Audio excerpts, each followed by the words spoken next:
कभी मृत्यु नहीं होगी, वह आपका परिवार होगा एज इट इज।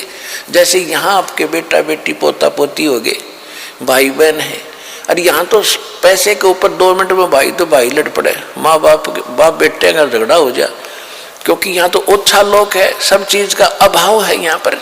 और फिर मौत सामने साथ खड़ी है, लठ लिए, कभी भी मार दे तलवार लटकरी गर्दन पे।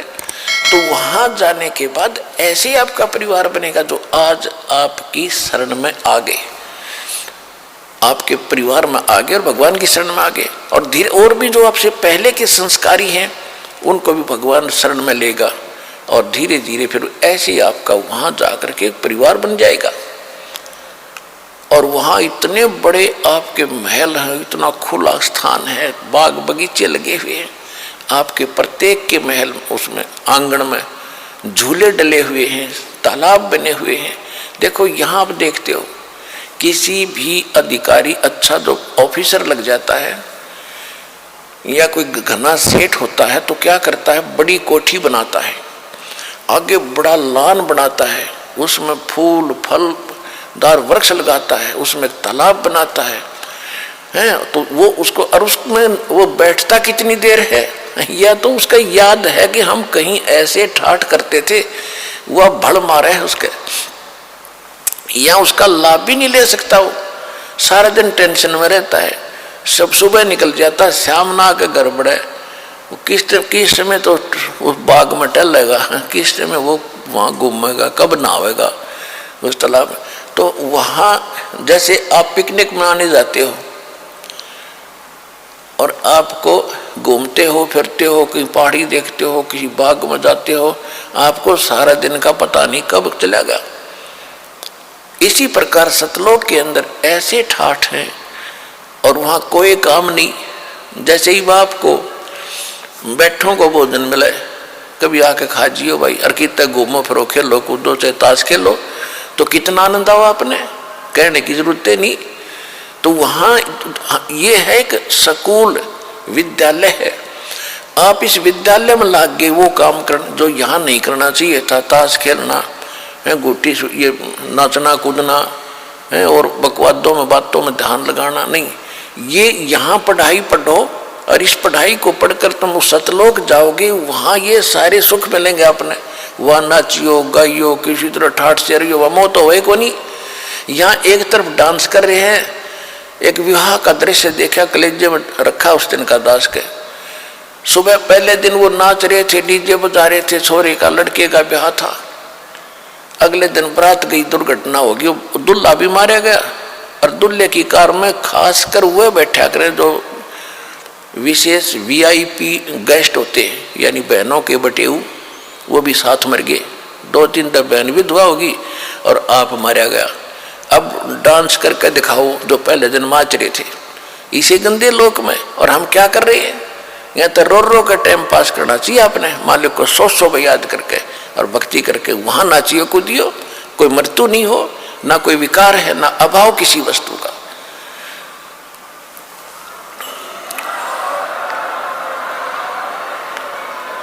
जिन भी महापुरुषों ने सचखंड देखा है, कौन कौन है उनमें से परमात्मा स्वयं आते हैं, दया करते हैं, अपनी प्यारी आत्माओं को, अच्छी आत्माओं को मिलते हैं, उनको सचखंड ले जाते हैं, अपने से परिचित करा के फिर छोड़ देते हैं कि अब गीत गाओ, सुनाओ इनको सच्चाई, गवाह बनो मेरे। आदरणीय धर्मदास साहिब जी को ऐसे परमात्मा सचखंड लेकर गए थे, फिर छोड़ा था, वो कुर्बान हो गए भगवान के नाम पे। और उन्होंने इतना मोटा कबीर सागर लिखा, भगवान की महिमा जो सामने घटी थी। आदरणीय मुल्कदास साहिब जी को भगवान मिले और सचखंड लेकर गए, आदरणीय दादू साहिब जी को भगवान मिले, सचखंड लेकर गए, छोड़ा सतलोक से। आदरणीय नानक साहिब जी को बेई नदी से परमात्मा जिंदा महात्मा के रूप में, जितने भी महापुरुष को कलयुग में मिले हैं जिंदा महात्मा के रूप में मिले, और सचखंड ले गए। 3 दिन तक वहाँ घुमाया फिराया, और तो तीसरे दिन वापस छोड़ दिया। उसके बाद नानक जी ने आंखों देखा, और यहाँ की इस लोक की फिर उस लोक से तुलना करके बताई। उसके बाद वो इतने उदास रहने लगे। ऐसे गरीबदास साहिब जी को भगवान मिले थे छुडानी में, और सचखंड ले गए, फिर वापस छोड़ा। उस प्यारी आत्मा ने कलम तोड़ महिमा गा रखी अपने भगवान कबीर साहब की। आज ने गीसा दास साहिब जी को गांव खेखड़ा, जिला बागपत, उत्तर प्रदेश में, तो नानक साहिब जी को परमात्मा जब ऊपर से नीचे छोड़ा और उस लोक को देखकर परमात्मा ने उनको कह दिया था कि अभी सतनाम बताना नहीं किसी को, और सतनाम बिना मुक्ति हो नहीं सकती, और सारनाम साथ होगा।